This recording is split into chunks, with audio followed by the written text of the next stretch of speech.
त्या विचारांचा खऱ्या अर्थाने वारसा जपणारे, ज्यांच्या आवाजात दम आहे, ज्यांच्या शब्दात लय आहे आणि लोकसभेतील आंबेडकरी जनतेचा बुलंद आवाज, नामदार रामदासजी आठवले साहेब यांना मी विनंती करतो की त्यांनी सभेला संबोधित करावं.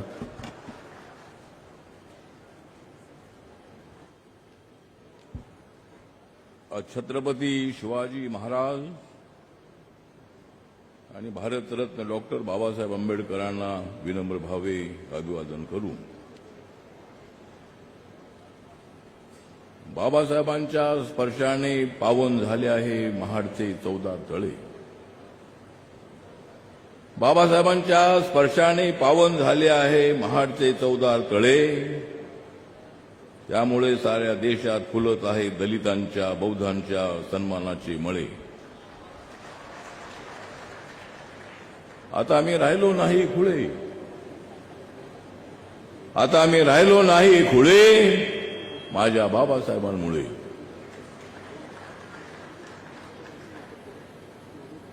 पुढच्या वर्षी 14 तळे सत्याग्रहाला पूर्ण होत आहेत वर्ष 100. साऱ्या देशात माझा भीम आहे 1 नंबर. आता आम्ही कसलेली आहे आमची कंबर, आता आम्ही कसलेली आहे आमची 100. आणि आता दलित ऐक्याचा आम्ही मजबूत करूया आपला अंबर. आज माननीय मुख्यमंत्री देवेंद्र फडणवीस यांच्या उपस्थितीमध्ये त्यांच्या हस्ते 55 कोटीच्या कामाचं भूमिपूजन आज या ऐतिहासिक दिवशी झालेलं आहे. संजय शिरसाट म्हणजे माझी ज्यांच्याबरोबर फार दिवसापूर्वी झाली होती छत्रपती संभाजीनगरमध्ये गाठ, माझी फार वर्षापूर्वी छत्रपती संभाजीनगरमध्ये माझी झाली होती ज्यांच्याबरोबर गाठ, ते सामाजिक न्याय मंत्री आहे संजय शिरसाट.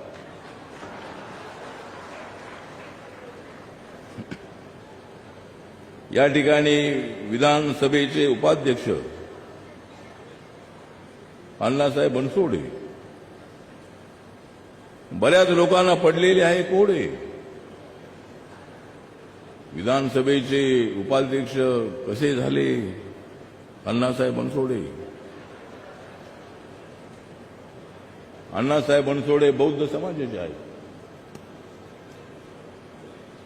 अत्यंत ऍक्टिव्हपणे काम करणारे पिंपरी चिंचवड मधले नेते आहेत. आज या ठिकाणी भरत सेठ गोगावले, तुमचं नाव आहे भरत सेठ गोगावले आणि माझं नाव आहे रामदास आठवले.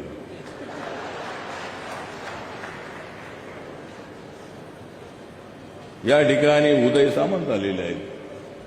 अत्यंत चांगल्या कामांचा उदय आज मुख्यमंत्र्यांच्या उपस्थितीमध्ये होत आहे. उदय सामंत हे उद्योग मंत्री आहेत. महाराष्ट्रामध्ये मोठ्या प्रमाणामध्ये इन्व्हेस्टमेंट आणण्याचा प्रयत्न मुख्यमंत्र्यांनी त्यांनी केलेला आहे आणि महाराष्ट्राला देशामध्ये नंबर 1 बनवण्याचा प्रयत्न आपला आहे. पण दिल्लीमध्ये नरेंद्र मोदींच्या नेतृत्वाखाली आम्हाला सुद्धा भारत नंबर 1 वर आणायचा आहे. सध्या 4 नंबरवर आहे, लवकरच 3 नंबरवर येणार आहे. सर्वसामान्य माणसाला न्याय देण्यासाठी आपल्याला सर्वांना काम करायचं आहे.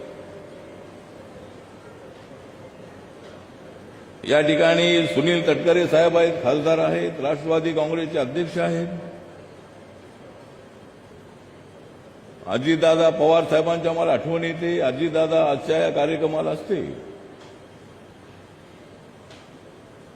पण आमच्यासाठी दुःखाची गोष्ट आहे की अजितदादा आज आमच्यामध्ये नाही.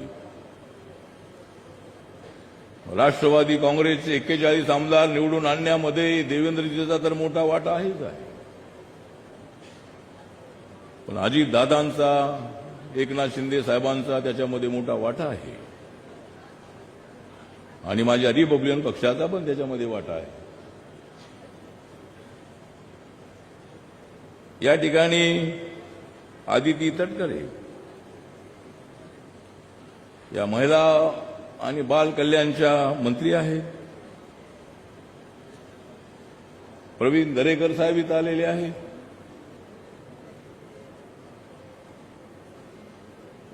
धैर्यशील पाटील आपले खासदार आहेत, राज्यसभेत माझ्यासोबत आहेत. रायगड जिल्ह्याचे बीजेपीचे अध्यक्ष आहेत. ज्योती वाघमारे या सोलापूरच्या आहेत. सोलापूरच्या ज्योती वडील कॅन्सरमध्ये माझ्यासोबत होते,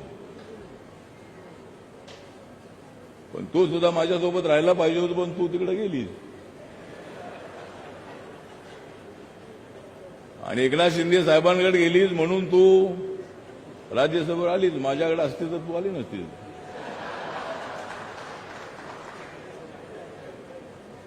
त्यामुळं देवेंद्र फडणवीस साहेब माझ्या पक्षाचे सगळ्या पक्षात लोक आहेत.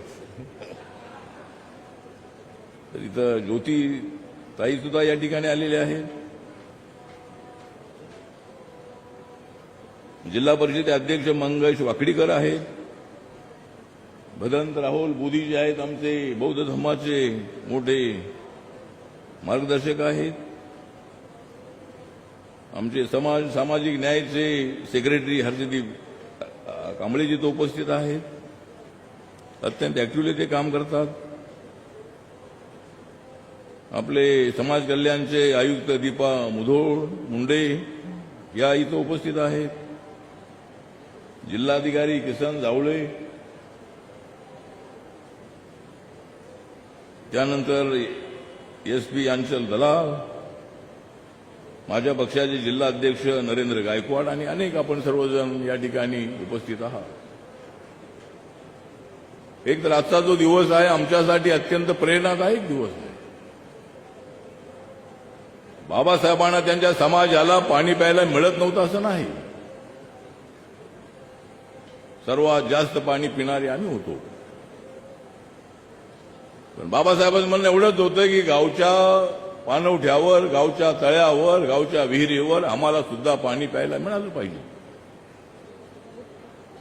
आम्ही सुद्धा हिंदू आहोत आणि आम्हाला त्या तळ्यावर जाण्याचा का अधिकार नाही? का आम्हाला तुम्ही अस्पृश्य समजताय?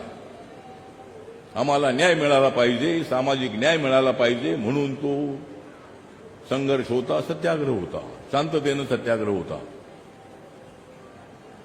बाबासाहेब आंबेडकरांनी काळाराम मंदिराचा सत्याग्रह केला होता. आम्हाला मंदिरामध्ये जाण्याचा प्रवेश असला पाहिजे यासाठी तो सत्याग्रह होता. शेवटी बाबासाहेब आंबेडकरांनी बौद्ध धर्माची दीक्षा घेतली 14 ऑक्टोबर 1956ला.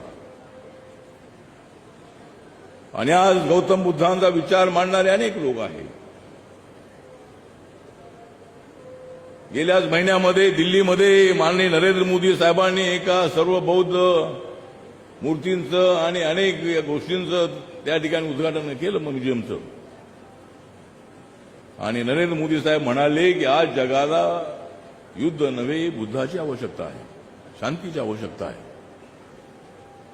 त्यामुळे बाबासाहेबांचा विचार जो होता तो शांतीचा विचार होता. बाबासाहेब आंबेडकरांनी संविधानामध्ये समानतेची भूमिका मांडली. आर्टिकल 17च्या प्रमाणे जाती व्यवस्था संपवण्यात आलेली आहे कायद्याने. आणि आज समाज जवळ येतो आहे. अनेक इंटरकास्ट मॅरेज होत आहेत. जवळजवळ 3 लाखापेक्षा जास्त मुलं मुली एकत्र येतात आणि लग्न करतात. अनेक हॉटेलमध्ये आम्हाला आता कोणी अडवत नाहीये. शाळेमध्ये आम्हाला कोणी अडवत नाहीये. समाजामध्ये परिवर्तन होत आहे. अजूनही काही गावांमध्ये अत्याचार होता, कारण अट्रॉसिटीज ऍक्टच्या अंतर्गत त्यांच्यावर केसेस होता. आम्हाला खोट्या तक्रारी कुणावर करायच्या नाही. बाबासाहेबांनी आम्हाला समाज जोडायला सांगितलेला आहे. जोडण्याचा विचार बाबासाहेबांचा आहे. बाबासाहेब आंबेडकरांनी संविधानामध्ये सर्व जाती धर्माच्या लोकांना समान न्याय देण्याची भूमिका मांडलेली आहे. बाबासाहेब आंबेडकर रात्र जागून संविधान लिहित होते 26 अलीपूर रोड या ठिकाणी. आज त्या ठिकाणी सुंदर अशा पद्धतीचं स्मारक उभं करण्यात आलेलं आहे नरेंद्र मोदी साहेबांचं सरकार आल्यानंतर. जनपथ रोडवर इंडिया गेटच्या बाजूलाच तिथं डॉक्टर आंबेडकर सेंटर आहे. आणि ते सेंटर अत्यंत शास्त्री भवन आणि संसदेच्या बाजूलाच आहे. या ठिकाणी सुद्धा भीमसृष्टी अशी झाली पाहिजे, भीमसृष्टी की लोकांची एकदम चांगली झाली पाहिजे दृष्टी. भीमसृष्टी करण्याच्या संबंधामध्ये या ठिकाणी भरत सेठनी तर सांगितलेलं आहे. जरूर 55 कोटी रुपये आमच्या संजय शिरसाट यांच्या प्रयत्नांनी मुख्यमंत्र्यांनी मंजूर केलेले आहे. पण अनेक लोकांची मागणी आहे या ठिकाणी एखादं प्राधिकरण व्हावं. बाबासाहेब आंबेडकरांची शताब्दी या 14 तळे सत्याग्रहाची करत असताना एखादं या ठिकाणी अशा पद्धतीचा एक निर्णय तर झाला पाहिजे आणि भव्य दिव्य अशा पद्धतीचं मोठं स्मारक जे आहे हे स्मारक या ठिकाणी उभं राहिलं पाहिजे. 25-30 एकर जमिनी आजूबाजूला आहे ती आपण घेतली पाहिजे आणि या ठिकाणी हजारो लाखो लोक येतात. सुरुवातीला काय थोडे लोक येत होते, नंतर आम्ही दलित पॅंथरच्या काळामध्ये प्रत्येक वर्षाला येऊ लागलो. हजारोच्या संख्येने लोक येऊ लागले, आता लाखोच्या संख्येने लोक येतात त्याच्या दिवशी. आणि म्हणून या ठिकाणी एक भव्य दिव्य अशा पद्धतीचं स्मारक उभं राहिलं पाहिजे. महाडमध्ये बाबासाहेबांचं स्मारक, रायगडावर छत्रपती शिवरायांचं स्मारक किंवा त्या ठिकाणी त्यांची राजधानी आहे आणि शिवसृष्टी आणि भीमसृष्टी या ठिकाणी उभी झाली पाहिजे अशा पद्धतीचा प्रयत्न आपल्याला करायचा आहे. त्यामुळे आज या ठिकाणी वेळ बराच झालेला आहे. त्यामुळं मी मुख्यमंत्र्यांचा आभार व्यक्त करतो की आज ते या ठिकाणी आलेले आहेत. त्यांच्या हस्ते या ठिकाणी उद्घाटन झालेलं आहे आणि नागपूरच्या दीक्षाभूमीसाठी सुद्धा चांगल्या पद्धतीची मदत महाराष्ट्र सरकारने अनेक वेळेला केलेली आहे आणि या ठिकाणी सुद्धा ही 55 कोटी तर आहेतच आहे, पण या ठिकाणी शताब्दीच्या निमित्तानं एक मोठा कार्यक्रम जो आहे हातामध्ये घ्यावा अशा पद्धतीची विनंती करतो. आणि आपण सर्वजण आजच्या कार्यक्रमाला आलात, सगळे मंचेगाव मुख्यमंत्री साहेबांनी सगळे या ठिकाणी आले, त्याबद्दल मी त्यांचा हार्दिक आभार करतो. आणि केंद्राकडूनही एकदा पंतप्रधानांना आपण भेटूया, मी भेटतो आणि दिल्लीवरून आपल्याला काही चांगली रक्कम मिळाली तर आपल्याला चांगलं काम करायचं आहे. मुंबईमध्ये MMRDच्या वतीनं जवळजवळ 1314 कोटी रुपये खर्च करून त्या ठिकाणी भव्य दिव्य असं स्मारक उभं राहत आहे. जगाला हेवा वाटेल अशा पद्धतीचं स्मारक, बाबासाहेबांचा 350 फुटाचा पुतळा, 100 फुटाचं फाउंडेशन. या देशामध्ये जे पुतळे आहेत त्यामध्ये सरदार वल्लभभाई पटेल यांचा पुतळा सर्वात उंच आहे आणि त्यानंतर जर कोणाचा उंच पुतळा असेल तर तो माझ्या बाबासाहेबांचा अत्यंत उंच पुतळा आहे. अमेरिकेमध्ये स्टॅच्यू ऑफ लिबर्टी आहे, त्याच्यापेक्षा सुद्धा हा पुतळा उंच आहे. म्हणजे उंचीचा विषय नाही आहे, बाबासाहेबांची उंची विचाराने तर फार मोठी होती.